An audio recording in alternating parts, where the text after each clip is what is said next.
Morning, morning. Thank you very much. Just for the record, it's pretty much pronounced however you want. We're not very precious about that. It's Phrasee or Phrasee. It sounds the same to me. But so I'm going to talk to you about what we do. I think some of you guys know us.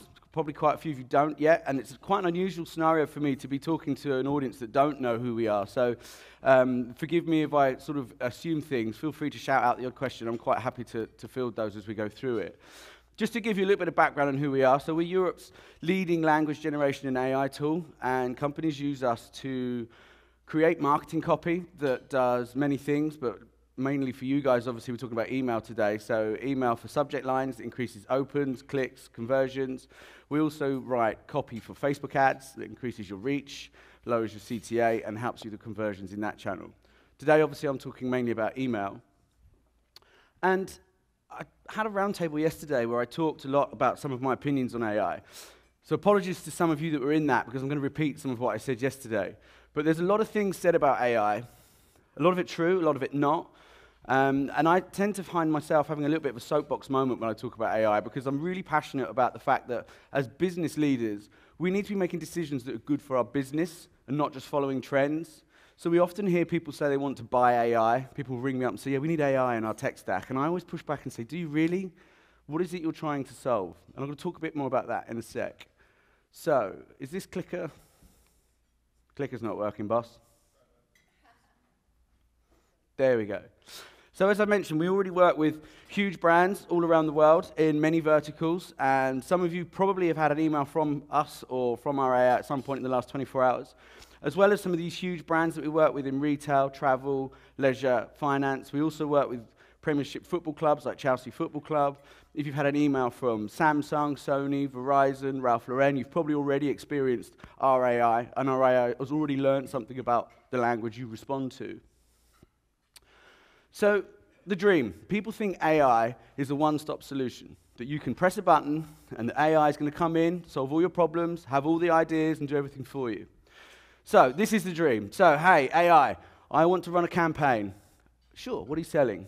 I want to sell some milk, and I want The Rock rescuing a cat in bad shorts. The AI goes away for a second, does its thing, and comes back with that. Now, we're not there yet. I have to thank The Rock for doing that. A personal friend of mine came to my house, took that picture last week, never gave me the shorts back, cheap bastard. So, my cat now only drinks milk if I put protein powder in it as well, so I don't know if that's a connection. But people think that's what they can do with AI. You press a button, and AI will take care of all your marketing needs. But that's not the case. Our current AI landscape is actually quite fragmented. There is no one holistic product yet that pulls in all these different elements of AI. So we use natural language generation and machine learning. There are some really clever bits of kit out there that you guys are probably using. But there's some really obvious things that you guys are encountering with AI every day without even realizing it. So your Netflix, when it recommends a TV show for you, that's AI. Siri, that's AI. Alexa, that's AI. And the reason that AI is good for things like Alexa is because if you ask Alexa the weather, there's a million different ways you could ask that. And traditional computing is very much a straight line. If this, then that. If this, then that. With AI, what you actually have is a piece of computing that can actually make some decisions for itself. So talking about Alexa, if you were to say, what's the temperature? Or what's the weather? Is it going to rain? Do I need my umbrella? These are all asking typically the same question. So the AI within Alexa is able to make some decisions and go, okay, he wants to know if there's an umbrella needed. That means he wants to know about the weather. But he don't have to say the exact words. And that's why AI is fantastic for speech. Now, a lot of it is a lot harder than people think. We spend years learning how to speak. I think it's 3 or 4 years for a person to learn to speak. And actually, if any of you learn to speak a second language, it's really, really tough. So it's very easy to underestimate the challenge of using AI to write language, particularly when it looks like it's easy. And that's the trick. When the tool doesn't look robotic and the tool actually generates language that's completely human sounding, it looks easy, but it's really, really challenging. So I'm going to talk a little bit more about what we do shortly, but I also want to talk about some real-life applications that are happening now that I personally find very interesting. So I sat with yesterday on the round table. Our friends at Movable Ink were also talking about how they also think this is a really interesting thing. So image generation, being able to create images from scratch. It's surprisingly difficult for a computer. It's actually surprisingly difficult for a human. With this is called a generative adversarial network. and the clicker has definitely got a mind of its own. There we go. Bit of a spoiler there. So, generative adversarial network. What this does is, there are two neural networks at play here. One is trained on millions and millions of images. So it actually looks at images until it can actually spot them. Now again, that sounds like a relatively simple thing. But if you consider, how would you describe a cat or a dog to someone who's never seen a cat or a dog? Just the description is going to make them sound very similar. With artificial intelligence, what this can do, this adversarial network, one side learns how to create, the other knows how to recognize. Then they enter a zero-sum game where it says, this is a cat, no it isn't, this is a cat, no it isn't, this is a cat, no it isn't, until eventually they both agree that the image is a cat. Now, what's really interesting about this application is that actually it can be used to do things as obvious as cars, apartment blocks, but what's really interesting is faces. So we as humans actually can't imagine faces. Every face you see in a dream is a face you've actually seen at some point in your life, or is a composite of faces you have actually seen. I was speaking to Kate yesterday, a talented artist, and she confirmed that as an artist, she draws portraits. It's actually impossible to conjure up an image of a face. You're always drawing on composite parts of human faces that you've seen before. So looking at these faces, they look very familiar, I'm sure. But can anybody guess which one of those was generated by AI? I know you don't like joining in the morning, so I'm just going to guess for you. They're all generated by AI. None of those humans exist. They are all completely built from scratch. And the strange thing is, when I first looked at this image, and I'm sure you thought the same thing too, you probably all thought you recognized a couple of faces on there. And that's because the AI has looked at celebrities' faces, looked for commonalities and patterns within those faces, and has built faces based on those patterns. So what this means in the future is you are going to have actors, you are going to have people presenting that don't exist. You'll be able to design avatars and people that are indistinguishable from the real thing. So that's image generation. The next part, this is perhaps cutting-edge stuff. This won't be actually in production probably for another year or two. We work with Expedia. Very proud to say that some of the thinking they're doing is also very thought-provoking. Image optimization for those guys is huge. So if you imagine they've got something like 500,000 hotels around the world, millions and millions of images, and human beings are hardwired to make decisions based on images. So Expedia know that when you look at a website to pick a hotel, you look at the image, you look at the rating, you look at the price, then you look at the copy. And it's so easy to choose another hotel. It's literally that on your phone. And the way they were selecting pictures was just absolutely mind-blowing. Somebody would pick the lead photograph, just complete human bias, and then all the other photographs about the hotel were randomly selected. Or they were categorized. So you might have bedroom, lobby, golf course. But imagine you're looking to book a hotel room. You look at it, it looks nice, but the next 10 pictures are all of the lobby. You're just going to go straight to the next picture, the next hotel. So what Expedia have done is they've used a thing called Mechanical Turk. I don't know if you guys ever heard of Mechanical Turk. It's a way of crowdsourcing data appending. So basically, they were able to share these millions of images with hundreds of thousands of people, and each person graded them on what they thought of that picture. Now, if you remember earlier, we had this generative adversarial network that can actually look for images. What these guys have done is train an optimization tool so that they can actually train the image recognition tool to recognize a good image over a bad image. And then by looking at your profile and your booking history, they can serve you the appropriate picture that's going to make you want to book that hotel. You need some new batteries in this thing. Okay, so the clicker's not having it. So, by looking at image optimization, Expedia know that just changing the color of a button, a booking button, can actually improve bookings by a percentage. By changing the layout of a page can improve bookings by 3%. So imagine what serving up the right picture can do for their hotel bookings. It's absolutely transformational. Now imagine you had 10 million images that you had to select and do something with. There'd be more people managing your photograph library than working in the hotels that you're advertising. So by being able to optimize this and deliver images that make people want to convert and book hotels, Expedia are actually using AI to solve a problem. So that's what I mentioned when I first started. If you're thinking of buying AI, don't. Think about the problem you're trying to solve first, because it might not be AI that you need. If you want increased opens or increased reach for your Facebook or better conversions in your email, great, we can help you with that. But if you want faster shipping, or if you want to reduce returns, what you might actually need is a bigger warehouse, faster delivery trucks. You might need more staff. Just assuming AI is the solution is bad business. Think about the problem you're trying to solve. Think about whether you can measure that problem, then think about how to fix it. And I would suggest if you can't measure it, you probably can't improve it. And if you can't improve it, then why spend lots and lots of money on it? So think through what you're trying to solve. So that's image recognition and optimization. I'm going to talk to you obviously about language, if this thing works. Okay, so we optimize and write language. The way I describe this is we have two neural networks, one that is a copywriter and one that is a data scientist. And when we engage with a new brand, we write algorithms from scratch for that brand. We look at the audience, or the customer's audience persona, we look at your product lines, and we look at your brand guidelines.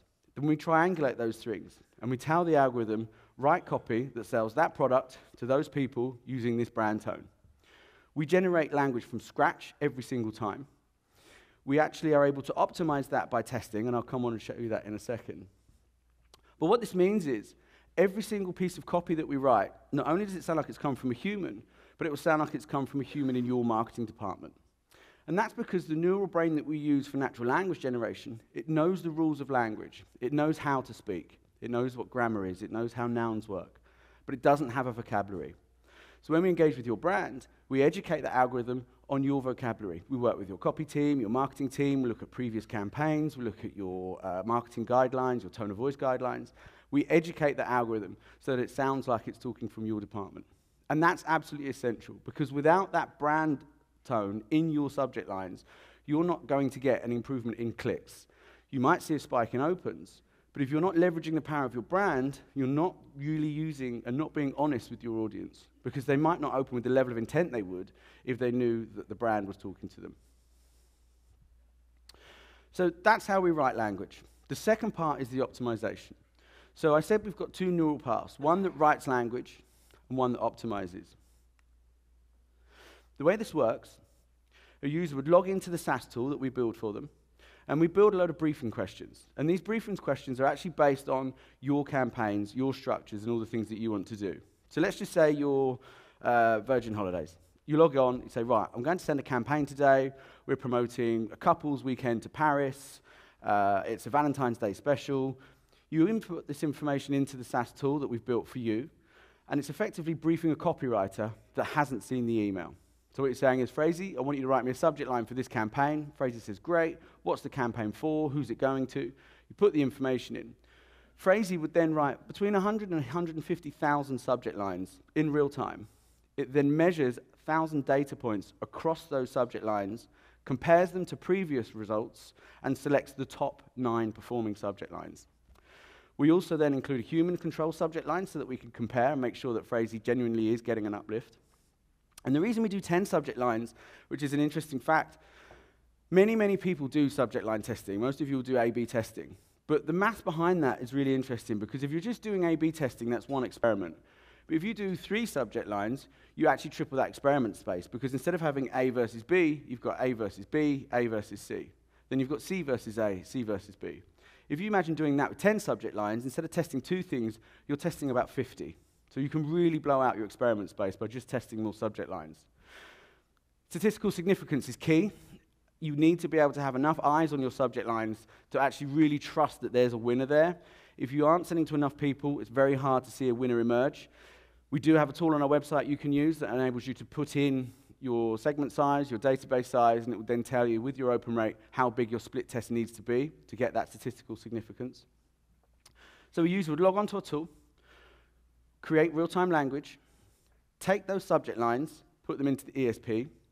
We're fully integrated with Watson, Salesforce, Emarsys, Dotmailer, and Adestra. The application there then automatically takes those subject lines, puts them into, say, let's say Salesforce, creates the data extensions, sends the test, monitors the results, sends the winning subject line at a time of your choosing, and then updates the Phrasee algorithm with what worked. The Phrasee algorithm then rewrites itself, learns what worked, learns what didn't, and the next time you log on and the next time you use the tool, it will write more language that works based on what worked last time. So what is it we're actually measuring? So as I say, we measure about 1,000 data points. But to get to that, Phrasee makes hundreds of thousands of decisions. And it's always a real challenge for us at Phrasee to explain why it's making those decisions, because Phrasee doesn't spit a report out that says, this is why this subject line has an exclamation mark, this is why this subject line has an emoji. Phrasee is starting to make some of its own decisions there. But what we do measure are things like the stylistic elements, whether or not the offer is at the beginning, at the end, how aggressive the call to action is. We look at things like emojis, whether there's an emoji in the middle, beginning, or end. And I always get asked about whether emojis are a good thing or not in a subject line. My simple answer to that is test, because there's no fixed rule for any of this. But we use eye tracking technology to look at language sets, and what we found is that people that are under 30 tend to look at the emoji first, then read the subject line. People over 30 read the subject line, then look at the emoji. Make sure the emoji has a relevance to the subject line. And if your product or offer is something that's quite emotional, then emojis can be fantastic for that. So if you are a holiday brand, for example, and you put a cocktail glass in your subject line, people have an emotional reaction to that. That's what I said earlier about that hardwired visual image. But if your image is about selling a car, and you put, I don't know, a beer can, something completely irrelevant, actually it's just going to destroy that subject line. So just think about the right thing to do. We also experiment with things like word placement, length. We look at things that are quite hard to measure, like scansion, which is the rhythm of a subject line. So whether you use short functional language, like buy this now, or something more elaborative and more creative. We actually look at alliteration, pronunciation, and we also look at sentiment analysis. Now what we don't do is say, hey, you want a subject line that's going to be curious and urgent, here you go. Because that's human bias. You shouldn't be deciding what to send out. You need to test what to send and then learn from what worked. So here on our spectrum, I can show you we've got two shapes. So these are two subject lines. Now, what we're doing here is not necessarily looking for which one is better. What we're actually looking to do is two things. One, we're looking to see what patterns work. But secondly, and actually I think more importantly, we're looking to ensure we don't overexpose your audience to one particular emotional cluster. So if you imagine every single one of your emails went out the door that was direct and urgent, buy now, 20% off, buy now, 20% off, humans will start to resist that. And you may have all seen it before where you've had subject lines that have worked really well that have just started to stop working, or a formula that started to stop working. And it's a bit like when my dad emails me in capital letters. My brain just turns off. It's like being shouted at. So with the sentiment analysis, what we're able to do is ensure that we constantly refresh the style and the tone of the subject line so your audience is constantly engaged, which means not only do your open rates go up, your conversions and clicks go up, but they continue to go up over time because as Phrasee learns, Phrasee is able to improve on that. We also measure hundreds of thousands of other attributes that are very difficult to measure because AI actually looks for patterns. It doesn't necessarily say this word looks great with this word. It actually converts that into data. But what we are actually able to do now is share our brain and our universe. So in the next few months, what we'll be doing is making public the Phrasee brain and actually turning it into a virtual reality tool. So if you come and see us at the next event, you'll be able to put a virtual reality headset on and you'll be able to explore the Phrasee AI universe and actually go through and see how Phrasee makes some of its decisions and builds some of its language sets. So, does it work? The million-dollar question, literally. Well, yes, it does. On average, our customers see a 20% increase in opens and a 17% increase in clicks. We don't care, or Phrasee doesn't care what your product is, whether you're selling mortgages and credit cards, cars, holidays, pizzas, because as long as someone is reading your emails and someone is reading your subject lines, we can understand what language drives them to act and write more language for it. With Domino's, we're really proud to say that we've increased their opens by 26%, clicks by 57%, and we're actually working with Domino's on push notifications. So if any of you have the app and something pushes through to you to buy your 2 pizzas, that's Phrasee talking to you. And we've actually had some really interesting subject lines come from the Phrasee tool for Domino's. Because Domino's have a personality and a brand, very much how Virgin do, we're allowed to let the Phrasee engine play a little. And what's really quite scary is when you see the Phrasee tool actually come up with puns and actually wordplay, and we haven't told it to do that. That's really exciting, and I think that's the future of where this language is likely to go. So we don't care about the vertical. We can work in retail, we can work in finance, we can work in travel. But the future I'm seeing is that people are now starting to take this language and use it in other areas. So we are obviously talking today about email, but we also have a product that helps you write your Facebook copy, that helps you write your push notifications, and helps you actually with some of your in-body copy. We partner with people like MoverBlink and LiveClicker, and we're actually able to test some of that language in real time within the body of the email as well. And I'm pleased to say that all of our customers, having done a proof of concept with us, and that's how we work, you do a proof of concept, check it works for your brand. Every single customer we have has seen improved results. Every single customer we've had has seen improved results to the point where they're willing to actually commit to either a year or 2 year contract. And in many cases, the POC, the proof of concept, has actually paid for the first year's contract. The improvement in opens so quick, the improvements in conversion so solid that it actually pays for itself in the first few sends. So, I'm going to be here all day, and my colleague Nat is over here as well. Obviously, I'd love to talk to you guys if you'd like to know more about how you can increase your opens and your clicks. I'm pretty sure I don't have to tell this audience the importance of those opens and clicks. But if you think about incremental improvements, you think about how hard we work to try and move the needle here, a percentage there. There are very few things that you can buy that will actually improve your open rates by 20% in one foul swoop. This is one of those things. The email subject line is such an afterthought for so many brands that actually putting some thought into this will see immediate returns for you. We all spend hundreds of thousands of pounds on fantastic email service providers. We think about marketing campaigns. We employ teams of people in call centers. And then we write a subject line 2 minutes before the campaign is due to go with very little thought and probably someone that doesn't actually want that responsibility. So put that into some machine learning. Put some science behind that language. And you really will see a massive improvement in your email campaigns.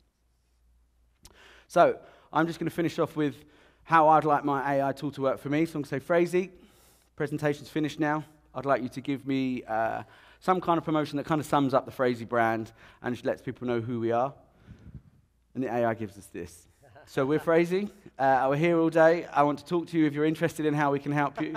But if you want more conversions, more opens and clicks, come and talk to us and we'll show you how we can do it. Thank you.